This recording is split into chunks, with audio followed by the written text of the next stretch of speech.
Want to listen to this Ivory Tower Boiler Room or True Crime and Academia episode ad-free? Head on over to our Patreon and join either the ITBR student or the ITBR professor level.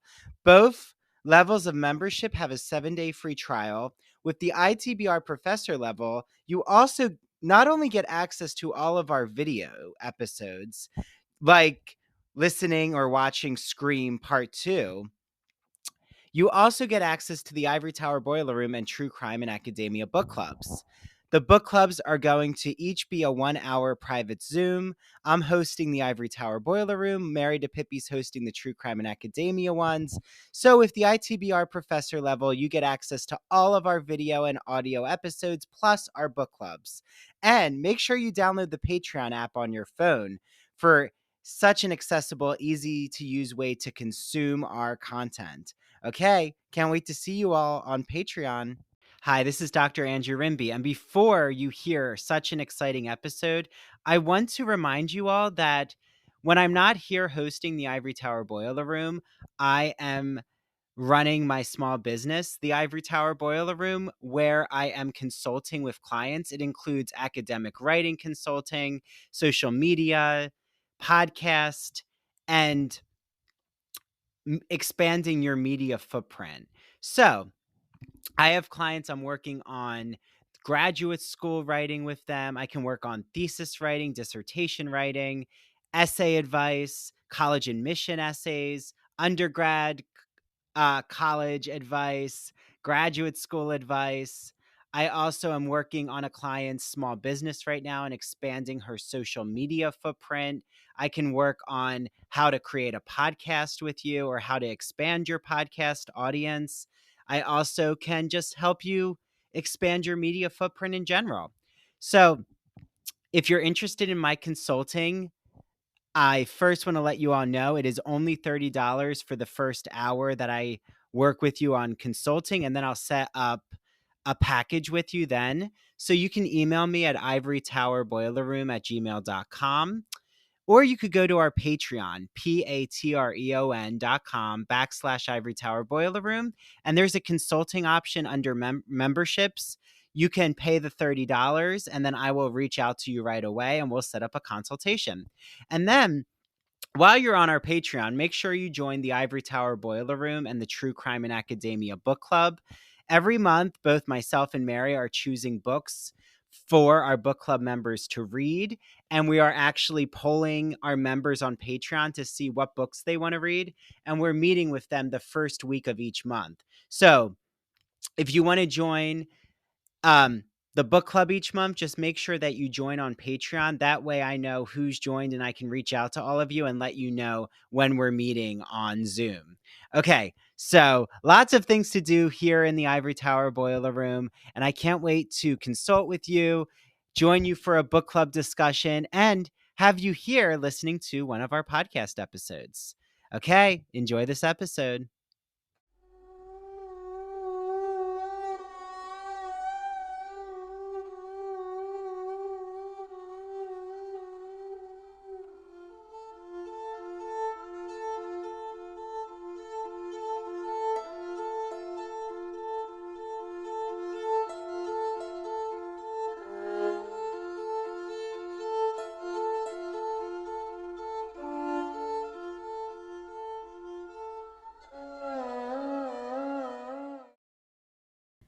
Hey, true crime friends. Welcome back to another episode of True Crime and Academia. I am your host, Mary DiPipi.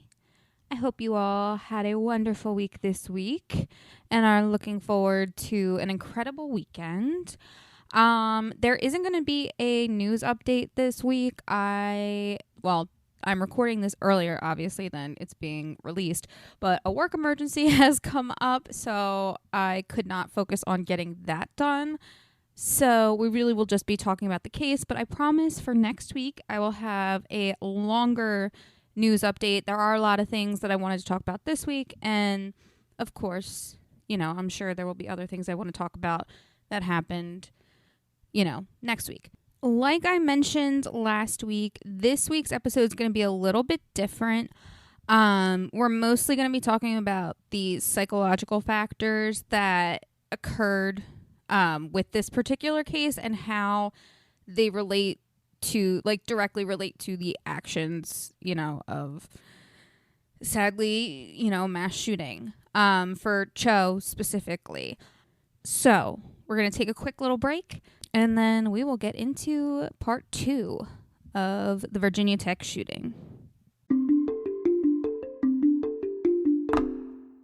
I am here with the co-owner of one of my favorite stores here in Port Jefferson Village, New York. It is called The Soapbox. So Janine said, Andrew, I have these 4 products you need to get your hands on. It's called 4 for Fall. So she's going to go over these 4 products. I know first you have a soap for me. What is the soap? I have the soap for you. It is called Apple Cider Shea Butter Soap. It's by a company called Greenwich Bay. And this is a great soap because you can use it for your hands or your body. And it has a delicious apple cider scent. And I think you're actually already familiar with it. Yes, it is Tried in it. my shower. I still have it. It lasts a very long Yeah, time. great lather. The lather's wonderful. It's just so luxurious, and I love the scent into November. Yes.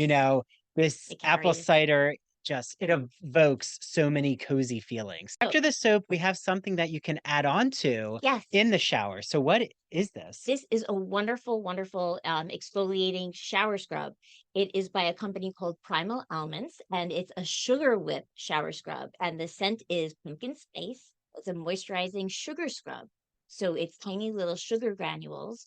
And it's something that you would use after you shower twice a week because you don't want to strip your skin of your natural oils and your moisture, but it's wonderful. It just really exfoliates all that dead skin and leaves your skin very smooth and soft from all the sugar. So after I use the exfoliant, right now we need to moisturize. So I Yes. know you have a really nice fall body lotion for us. Absolutely. This is just such a delicious scent. This is one of my favorites for fall. The scent is Orchard Breeze, and it's by a company called Michelle Design Works. This is another product that you can use hand and body. It's great. You can place it on your vanity, just a couple of pumps for your hands, or use it on your entire body. But it's shea butter based, so it's extremely moisturizing. It's just wonderful, and the scent is just lovely. We need something more deep for our face. Everyone Yes. wants face masks, and I know that you absolutely love this company and this brand. This is one of my favorite masks by one of my favorite companies that we carry and we support. The company is called Farmhouse Fresh, and they're right out of Texas. The mask is called Splendid Dirt, and it's a nutrient-rich mud mask. It consists of pumpkin puree, and the benefits of this mask, it's a pore minimizer, a radiance booster, and a skin degunker. So it's an all-around great mask. If you really want a boost of radiance, it brightens your skin and it really cleanses your pores. If they live on Long Island or near Long Island, what is your address for them to come into the store? We're located at 18 Chandler Square in Port Jefferson, New York, right in the village. And if you can't make it, you have to come in because we just have so much fun stuff in here, so many wonderful products. But if you can't make it in, please give us a call. We're more than happy to ship any of these wonderful products to you. Call us at 631-509-1424. You could always reach us on Instagram at the Soapbox NY, or you could always check us out on our website, Soapbox NY. And Yeah, there's I so think many that's ways to about it. access your So many products. ways to reach us. And Janine is more than happy, and Mariana, the other co-owner. My mom, actually. Yes, Yes, my are mother. so willing to take your orders Yes. via phone, via Instagram, and I can't wait for everyone else to enjoy these luxurious products. Are you afraid of the dark? Sorry, I had to, everyone. It's Dr. Andrew Rimby. Happy spooky season and gothic and horror, just all the vibes. I am so excited to talk about Broadview Press, who you might know helps sponsor our podcast. They're an independent publisher in the humanities since 1985. Did you know they have so many horror novels that you need to get your hands on? They have Frankenstein, of course, by Mary Shelley. They have Dracula by Bram Stoker, one of my favorites. They have The Strange Case of Dr. Jekyll and Mr. Hyde by Robert Louis Stevenson, Edgar Allan Poe's Poetry and Tales. Oh, they just have so many gothic novels that you all need to soak your teeth into, bob your teeth into. Some kind of Halloween metaphor is appropriate there. They also have academic books like Dr. Jeffrey Andrew Weinstock's The Mad Scientist's Guide to Composition. So if you're a writing professor out there, you need to get your hands on that. And they also have a gift package called Mystery Horror Sensation, which if you don't know what to choose, just choose the Mystery Horror Sensation gift package. Just a reminder, you get 20% off on broadviewpress.com, link in our show notes. Just use the code Ivory Tower, all lowercase. Ivory Tower, 20% off all your books on broadviewpress.com, all of them. I can't wait for you all to hear our next Broadview Press guest. It's coming in November. And definitely when you buy one of their horror or gothic novels or books, just make sure you tag us on Instagram at Ivory Tower Boiler Room and tag them too at Broadview Press. I know they'll love to share it. Okay, everyone. Be careful if you're reading in the dark. I don't want you to get too scared. Turn a light on. Bye, everyone. Hi, did I mention that it's spooky season? This is Dr. Andrew Rimby, and guess what? I have so many Halloween and fall designs and crafts in my apartment. And guess what? There is a person who's made me so many Halloween horror fall themed items, and her name is Mandy Bengal. She owns Mandy Made It, a craft crochet company. So Mandy talked to me and said, Andrew, I want everyone out there to know that if they mention ITBR and that they heard my ad, that I will give them a free ITBR t-shirt. So make sure you mention ITBR and order from Mandy crocheted pumpkins that she actually is using cinnamon sticks as the stem, which is a brilliant idea.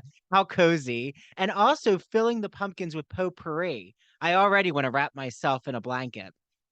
She has Halloween keychains, other Halloween crochet designs. So how can you reach out to her? Go to her Facebook or Instagram at Mandy Made It.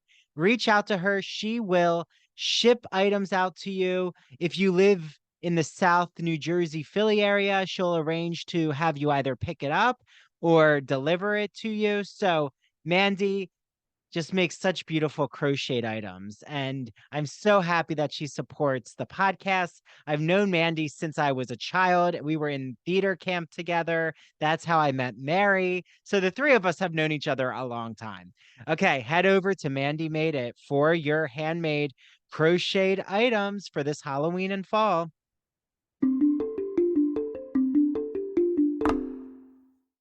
According to the Merriam-Webster's dictionary, the definition of bullying states that it is abuse and mistreatment of someone vulnerable by someone stronger, more powerful, etc. Now, this is a definition that obviously most of us are familiar with, but I kind of want to take the time and focus on the language of this definition, because about everything we're about to talk about in the language, linguistics, English, that's the only thing I am 100% qualified to talk about, as I have degrees in that subject matter. But again, just to reiterate, especially if you are new to the podcast and this series is the first one you're listening to, I am not a mental health professional. I'm not a psychiatrist. I'm not a psychologist, not a counselor, social, nothing. But I have taken college courses, classes in high school involving psychology. It's always been something that has interested me, like how the brain works and how certain environmental factors such as abuse can affect a person's personality and their psychology and things like that. So in some ways, I guess I'm like an armchair, whatever, mental health person, I guess. I don't know.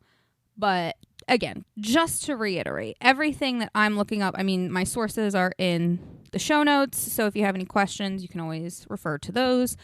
But yeah, just to put it out there that I am not a professor at all, but this is something I'm interested in. And based off of the research that I've done, this is where we're at. So anyway, back to the language part, the thing I am qualified to talk about. So the first word to define bullying is abuse. So, as I've outlined in other cases, like Danny Rolling in particular, abuse alters the mind of those that it is inflicted upon, whether it's a chemical change in the brain or a change in the way that the victim sees themselves, others, or abusive situations. Generally, personality disorders do come from some sort of abuse. Generally, it's not, like I said, it's not always that way, but in a lot of cases.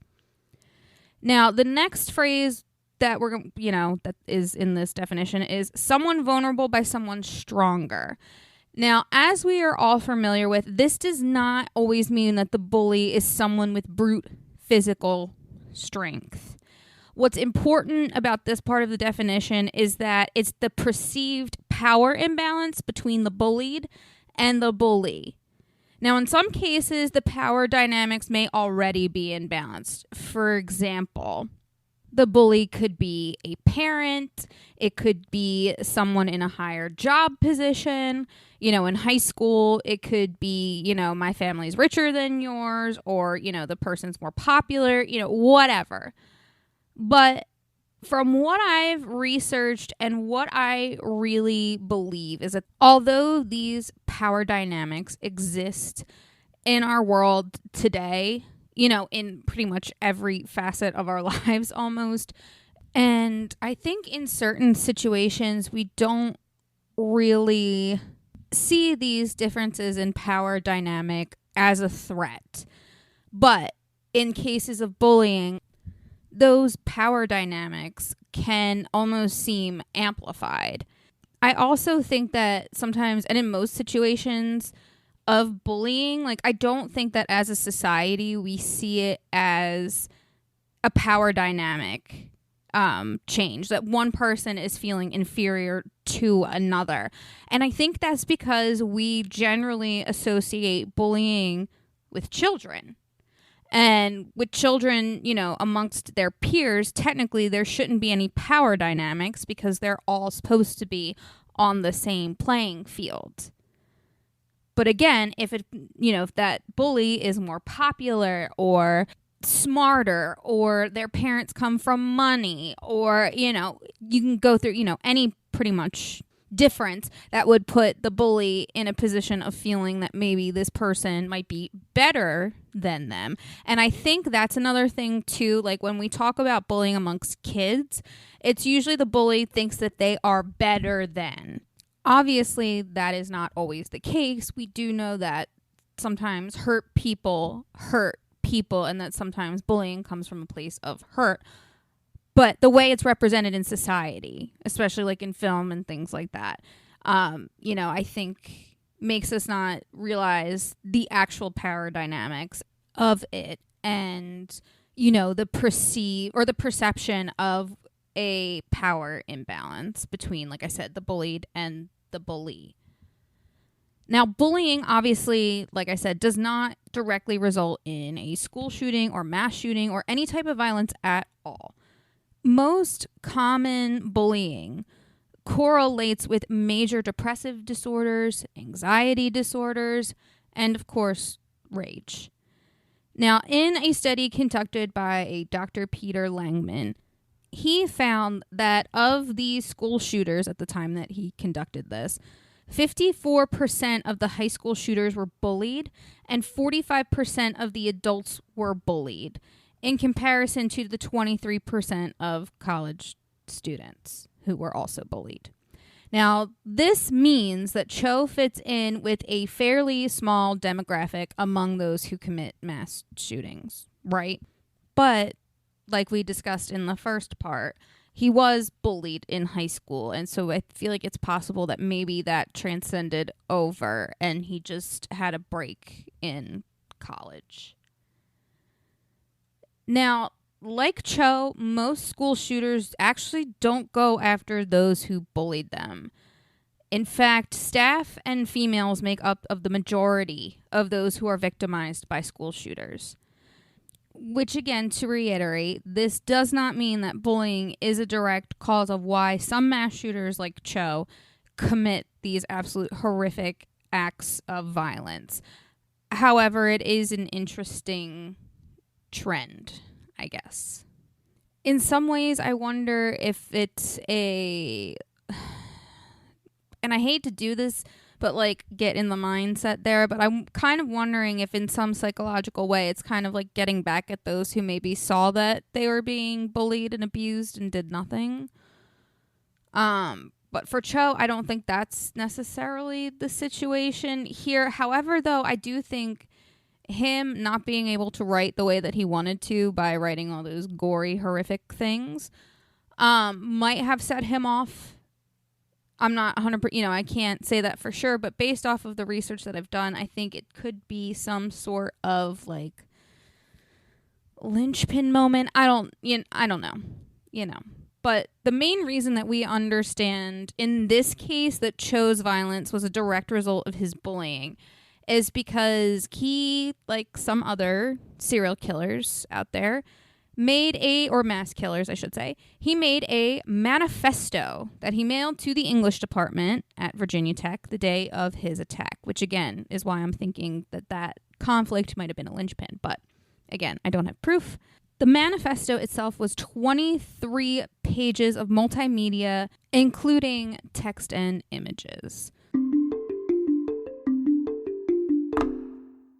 Imagine that you're riding the Turner Classic Movie Great Movie Ride in Hollywood studios. It's in the 1990s. As you're journeying through the Great Movie Ride, you pass the Wizard of Oz, where all of a sudden you see the Wicked Witch of the West ascend into Munchkinland in a cloud of smoke and flames. Well, that's the memory I have with the Great Movie Ride in classic cinema when I was at Disney in the 1990s as a young boy. And ever since that, I was hooked on classic cinema. Well, my friend Christian Garcia, friend of the Ivory Tower Boiler Room, has a podcast that you all are going to love. It's called That Old Gay Classic Cinema, and he looks at queer themes in classic cinema like Vertigo, The Wizard of Oz, Sleeping Beauty, Mary Poppins, 101 Dalmatians, Hello Dolly. The list can go on and on and on. So follow him on Instagram at That Old Gay Classic Cinema. You can listen to his podcast on Apple and Spotify. And he also is on the premiere episode of our Queer as Folk podcast, where I'm rewatching every episode of Queer as Folk from 2000. And the episodes come out bi-weekly. So make sure you listen to his episode with me. And he's launching a rewatch show of Smash, where they're putting on a Marilyn Monroe musical. So he's going to be joined by co-hosts, a lot who are in the Broadway and theater industry, and I'm going to be on his first episode. So without further ado, get listening to That Old Gay Classic Cinema. Enjoy. LGBT stories are universal, but each one speaks to the individual heart and soul of the writer telling it. Do you have a story to tell? Or have you been moved by an LGBT book, film, painting, television show, or other form of media? Then the Gay and Lesbian Review wants to hear from you. The GNLR believes in bringing awareness to queer art and artists through reviews, commentary, and thought pieces in which the author relates their personal lives to a particular piece of art, a novel, a movie. In addition to the print magazine, the GNLR also publishes articles on its blog. So you can see all of this on glreview.org. That's glreview.org. Remember, you get 50% off your subscription of the GL Review magazine when you use the promo code ITBR50. That's 50% off your print or digital subscription when you use promo code ITBR50. To learn more about submitting an article for the GNLR, visit their writer's guidelines. The link is located at the bottom of their homepage. And if you have any questions, email Stephen Hemrick. That's STEPHENHEMRICK@glreview.org. The GNLR and its readers can't wait to see what you have to say. Hi, this is Dr. Andrew Rimby, and I'm so excited to shout out the Gay and Lesbian Review, who is helping to sponsor the ITBR podcast. For all of you out there, the Gay and Lesbian Review is a bi-monthly magazine where you can discover new things about gay and lesbian literature, history, and culture. And The GL Review publishes essays in a wide range of disciplines, as well as a slew of reviews of books, plays, and movies, and a number of special features, such as artist profiles and their popular art memo column. Each issue of the magazine brings you consistently intelligent, lively, thought-provoking articles focused on a unifying theme. For example, their September-October issue centers on the theme Cracking the Closet. So, starting in the 19th century, a number of artists and writers found ways to crack the closet by expressing their sexuality between the lines or in the interstices of their work. For example, Ignacio Darnad, who is a friend of the ITBR podcast, he's been on our show, writes all about illustrator J.C. Leyendecker, whose work for Ivory Soap and Arrow Collars gave him plenty of opportunities to draw pictures of well-dressed and at times scantily dressed American men. And you also can find an article by Vernon Rosario, who has been on the podcast, and he talks about the quest for sex in the Middle Ages. So, to subscribe, visit glreview.org. That's glreview.org. Click subscribe. So, on their website, go all the way over to the right-hand side, and you'll see the button subscribe. Click subscribe and enter the promo code ITBR50 because you're getting 50% off your subscription to the print or digital edition of the Gay and Lesbian Review magazine. I can't wait for you all to have your copy of the Gay and Lesbian Review magazine, and make sure that you take a picture when your magazine arrives or when you're reading it online and tag the GL Review on Instagram and ITBR, and we'll share it out in our stories. Enjoy your reading, everyone. In Cho's manifesto, he specifically calls out the church, specifically wealthy members, for their abuse of him and others like him. The tone of the manifesto, which I'm going to post some pictures of on Instagram for you, on a whole is extremely vengeful and rage-filled. He uses very violent language and phrases such as, quote, raping my soul, end quote, quote, committing social sodomy, end quote, quote, extinguishing my life, end quote, and many instances of being, quote, fucked, unquote, by these wealthy, quote, Christian, end quote, abusers. I mean, we all know I'm a retired Catholic, so I mean, like, I can see that. That's not abnormal in the Christian Catholic community. You know, I'm not going to get into a whole religious rant right now, but, you know, most of them are hypocrites. Anyway, like I said, the language is extremely violent and sexual in nature, and there's no real evidence to support that Cho was a victim of sexual abuse. I personally just find it peculiar that he used sexual violence as a way of depicting the abuse that he was experiencing, but it also could have just been, you know, if he was this really creative person, that really just could have been the word choices that he wanted to go with, you know? Especially if for him, which I believe he does, you know, feels that that is the closest comparison to, you know, the pain that he's really feeling. On page 7 of Cho's manifesto, he compares himself to Moses, like Moses from the Bible, Moses, which again makes sense with his upbringing that he would choose that. But he says he's, quote, like Moses, I spread the sea and lead my people, the weak, the defenseless, and the innocent children of all ages that you fucked and will always try to fuck to eternal freedom, end quote. I'm sorry, I got really passionate in reading that.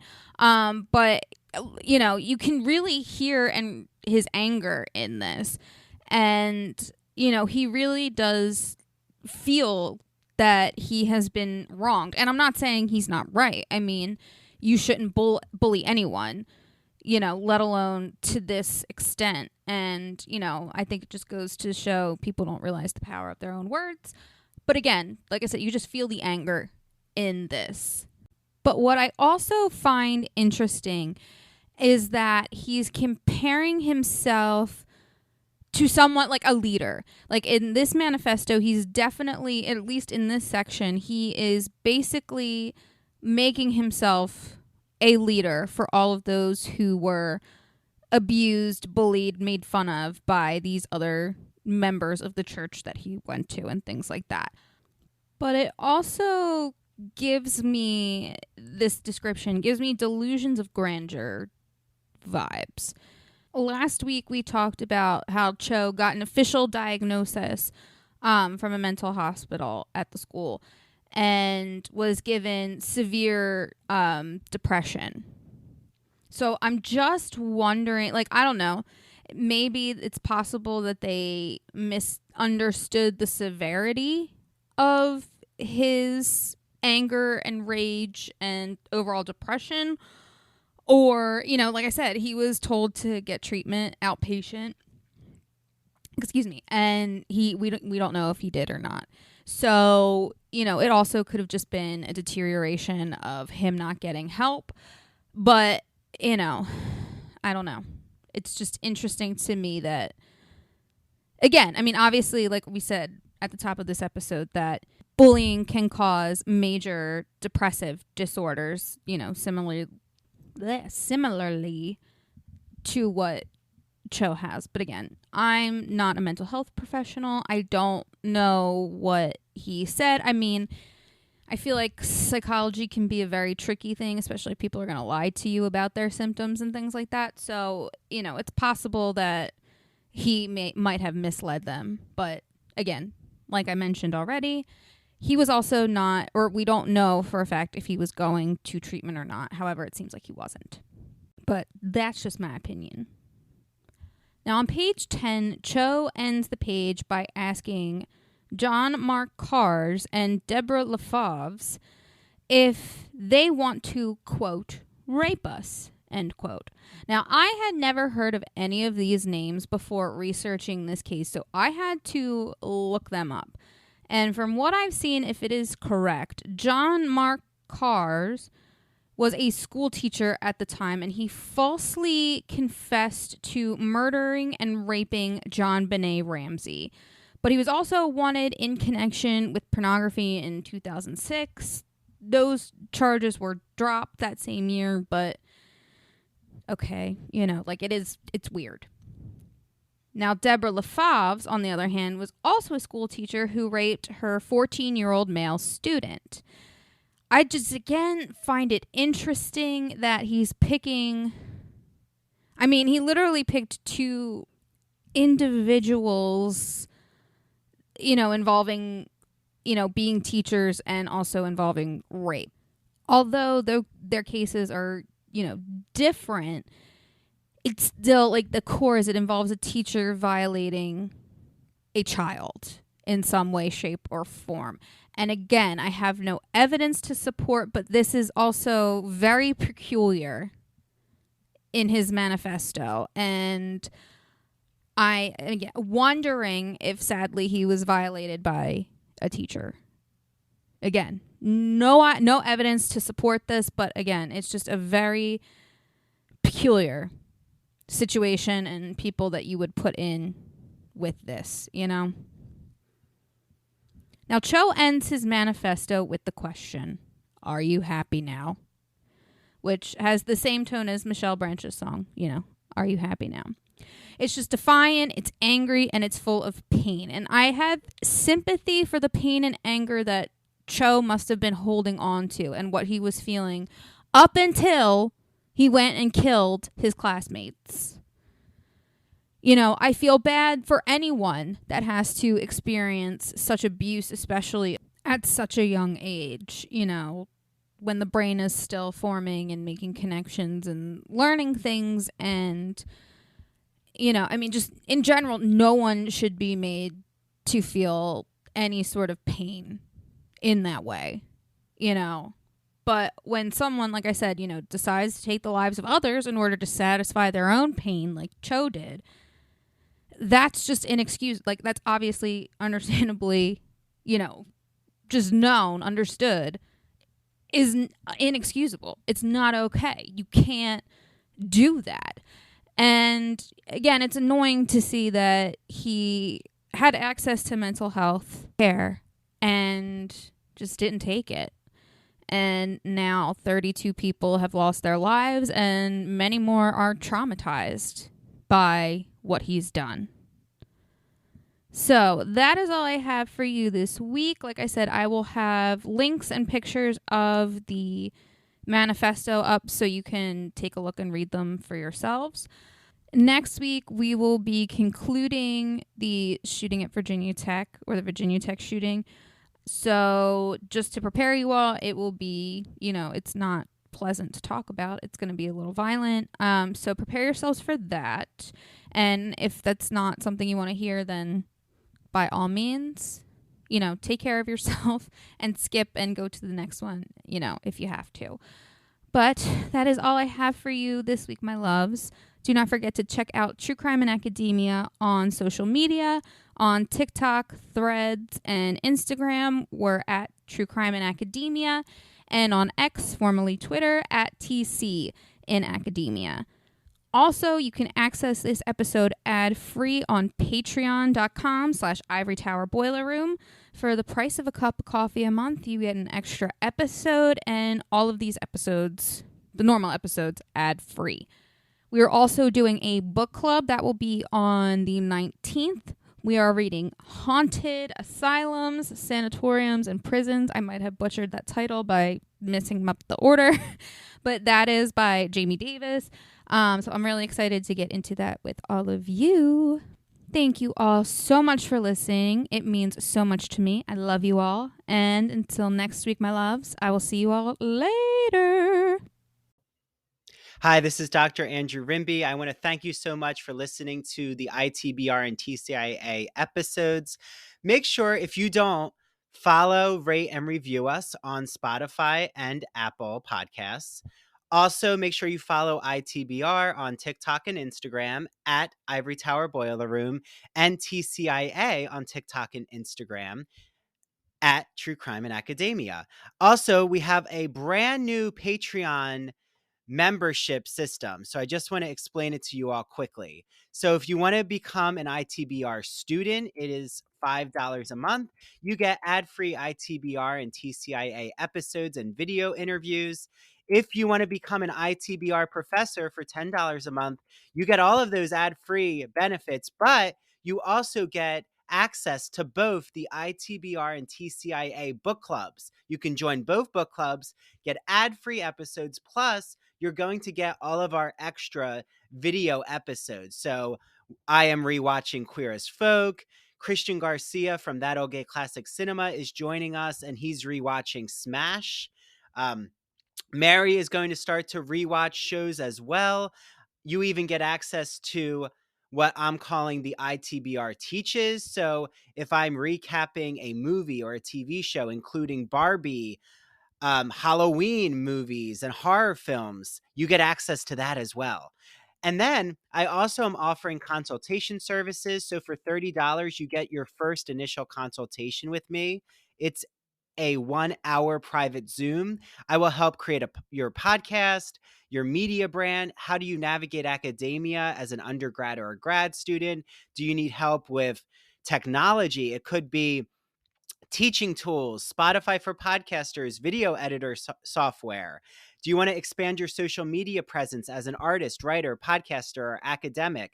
Do you want help on how to create a public humanities identity like I've created for myself? So now I'm offering that consultation service. You can find more info about it on Patreon. And you also can join our book clubs. If you want to just join the ITBR book club or the TCIA book club, you can do that for $4 a month. Patreon.com/Ivory Tower Boiler Room. That is patreon.com/Ivory Tower Boiler Room. Thanks to the team, Mary DiPipi, our chief contributor, and thank you to our 2 new interns from Stony Brook University, Jonathan and Sara. Bye, everyone. Until next time.